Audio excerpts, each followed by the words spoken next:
Good morning, sir. Good morning, Prince.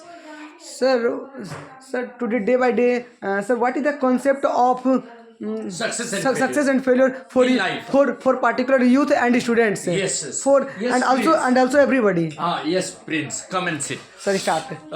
The fact that nowadays what is happening that people often talk about success and failure in different perspective. But my point of view is quite different, Prince. Actually, what is happening? Youth nowadays consider failure and talk about failure more than success.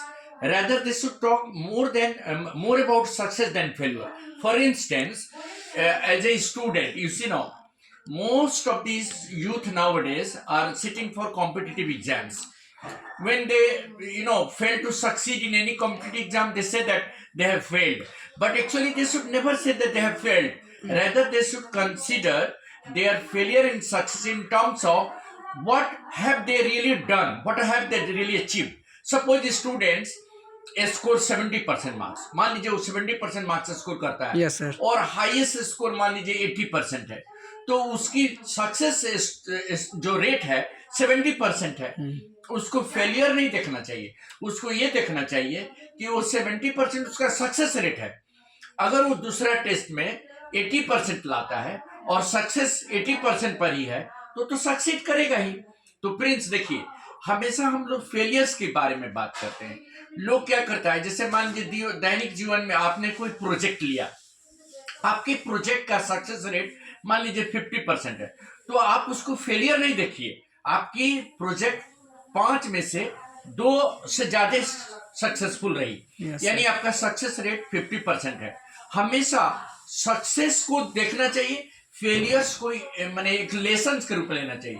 ठीक है, मैं मानता हूं it is true that we should evaluate success in terms of failure, लेकिन ये success को हमेशा failure से कंपेयर कीजिएगा तो फ्रस्ट्रेशन होगा. Yes sir, day by day. हाँ, जैसे देखिए आजकल यूथ क्या हो रहा है. Yes sir. जैसे आप कोई यूथ जो कॉम्पिटिटिव एग्जाम की तैयारी कर रहा है, यूपीएससी की तैयारी कर रहा है, अगर वो पहला अटेम्प्ट में कहीं 2 नंबर से या 4 नंबर से उसकी सक्सेस नहीं हुई, तो उसको ये नहीं सोचना है कि मैंने फेल करे. उसको ये देखना है कि मेरे अटेम्प्ट में, मेरे प्रयास में ये 2% की कमी रह गई, नेक्स्ट टाइम वो सक्सेसफुल होगा. Yes, sir. तो यूथ में जो फ्रस्ट्रेशन हो रहा है प्रेम, जो माने असंतोष हो रहा है कि हम इतना मेहनत किए फिर भी मुझे सक्सेस नहीं मिला, उसका मेन कारण क्या है कि हमेशा आदमी सक्सेस फेलियर को कॉम्परेटिव टर्म में देखता है. ये नहीं देखता है कि जो उसकी सक्सेस रेट है वो फेलियर से ज्यादा है. Yes, फेलियर से ज्यादा ज्यादा है.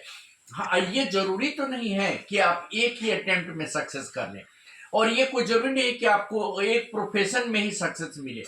दुनिया में बहुत सारे प्रोफेशंस हैं, दुनिया में बहुत सारे ऑप्शंस हैं जो आपके जीवन में है. जीवन का कोई एक ही उद्देश्य नहीं है कि हमें केवल माउंटेन ही क्लाइंबिंग करना है या हमें केवल साइंटिस्ट ही बनना है. हमारी रुचि जिसमें होगी वो हम करेंगे. Yes, sir. दूसरे के सक्सेस से अपने सक्सेस को कंपेयर नहीं करना चाहिए. कॉम्परेटिव सक्सेस जो है ना, कॉम्परेटिव वर्ड नहीं है. सक्सेस हमेशा अपने आप, कंपटीशन अपने आप से होनी चाहिए. Yes, sir. You must compete your self. पहले आप अपने को कम्पीट कीजिए कि हमने जो पहले मेरी धारणा थी, जो शुरू में हम जब कंपटीशन में बैठते थे तो मेरी धारणा थी कि नहीं मैं कुछ आगे नहीं कर सकता, लेकिन जब आप उस मुकाम पर पहुंचे हैं कि आप सक्सेस से बहुत ही क्लोज हैं, तो आप अपने आप को हमेशा सोचिए कि हम सक्सेस के बहुत क्लोज आ गए और नेक्स्ट टाइम मेरी सक्सेस होगी ही होगी. कभी भी अपने को डिसअपॉइंट न करके यूथ को हमेशा ये सोचना है कि हमारी एफर्ट में कहाँ कमी रह गई. Evaluate your effort rather then failure. आप अपने प्रयास का इवेल्युएशन करें कि कहीं हो सकती है कि मेरा रिवीजन वर्क उतना अच्छा नहीं हुआ, मेरे क्वेश्चन पैटर्न या प्रेजेंटेशन अच्छा नहीं हुआ, या प्रिपरेशन अच्छा नहीं हो, या कोई ऐसा टॉपिक हो जो मैंने टच नहीं किया हो. तो स्टूडेंट्स को हमेशा ये देखना है कि मेरे प्रयास में प्रयास कितना परसेंट सक्सेसफुल हुआ. ये नहीं देखना है कि मैं कंपटीशन को क्वालिफाई किया कि नहीं क्वालिफाई किया. क्वालिफाई तो करेगा ही, सूनर और लेटर क्वालिफाई करेगा. तो Prince, it is very important to evaluate your effort rather than failures. हमेशा failures are the pillars of success. जो फेल नहीं करेगा वो सक्सीड नहीं करेगा। दुनिया में ऐसा कोई आदमी नहीं है जो सब असफल नहीं हुआ। असफल होने के बाद ही सफलता की रियल मिठास मिलती है, समझे ना। तो आदमी असफलता से ये सीखे कि हमारे एफर्ट में कहीं कुछ कमी रह गई होगी जिसके कारण मुझे 100% सफलता नहीं मिली, लेकिन मैंने सफलता हासिल की। जैसे पहले अगर 60% मार्क्स आता था और किसी को अभी 70% मार्क्स आ रहा है तो उसकी सक्सेस 10% बढ़ गई। नेक्स्ट टाइम उसको 80% आएगा। और हो सकता है नेक्स्ट टाइम वो सक्सीड भी कर जाए। तो ये कभी भी डिसअपॉइंट होने की जरूरत नहीं है कि अगर हम एक बार में सक्सेस नहीं प्राप्त या किसी एक फील्ड में सक्सेस नहीं कर पाए तो दूसरे फील्ड में। देखिए बहुत सारे ऐसे इंजीनियर्स हैं जो जॉब कर रहे थे लेकिन उनको अपने जॉब में सेटिस्फेक्शन नहीं मिला, वो अपना स्टार्टअप खोल दिए। अपना स्टार्टअप से आज वो 10 इंजीनियर को एम्प्लॉय दे रहे हैं। तो वो अपने जॉब में सेटिस्फाइड नहीं हुए क्योंकि उनको ऐसा लगता था कि नहीं ये जॉब मेरे काम का नहीं है।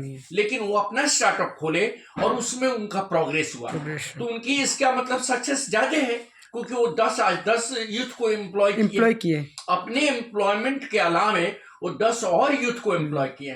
तो आजकल के युग में तो अपना स्टार्टअप भी आप खोल सकते हैं, उससे भी आप अपने जीवन को आगे बढ़ा सकते हैं। बेनिफिट है। That is what I want. So we should never try to compare your success with anybody else, rather compare your success with your own self कि हमने हर पिछले बार से अभी कितना परसेंट इंप्रूव किया और अपने इंप्रूवमेंट को अपने कैलकुलेशन में डालना है, न कि दूसरे से कंपेयर करना है। तभी हम सेटिस्फाइड होंगे। Thank you sir.